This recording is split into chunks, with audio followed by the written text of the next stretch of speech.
Saudara-saudari terkasih, apakah saudara sudah memulai hari ini dengan penuh sukacita dan punya niat untuk berbuat baik meskipun kecil? Semoga Tuhan memberkati niat baik saudara. Saya ingin hari ini mengajak kita semua untuk menyadari bahwa yang menentukan kebahagiaan ya kita sendiri, bukan orang lain. Yang bertanggung jawab terhadap emosi kita ya kita sendiri. Kita mau senang kita yang menentukan, kita susah kita juga yang menentukan. Ada istilah, jangan meletakkan kunci kebahagiaan kita kepada orang lain. Kalau kita marah, itu kita yang punya persoalan emosi. Dan kita yang bertanggung jawab menyelesaikannya, bukan orang lain. Kalau saya marah-marah karena saya tersinggung, orang lain menyakiti hati saya, dia harus minta maaf. Keliru. Dia bisa saja minta maaf dan kita tetap tidak terima, bisa.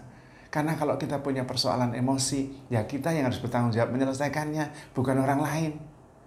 Tapi dia menghina saya, Romo. Saya bisa merasa terhina atau tidak, tergantung kita kok itu.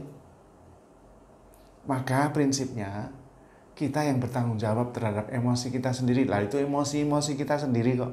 Ya kita yang harus bertanggung jawab. Kalau kita sakit hati, ya kita yang harus menyelesaikannya dengan mengampuni. Kalau kita tersinggung, ya kita yang harus menyelesaikannya.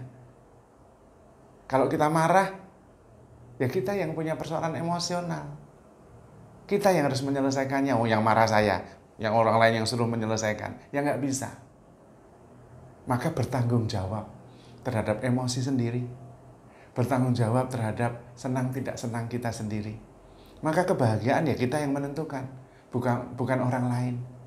Makanya jangan menaruh kunci kebahagiaan kita di sakunya orang lain.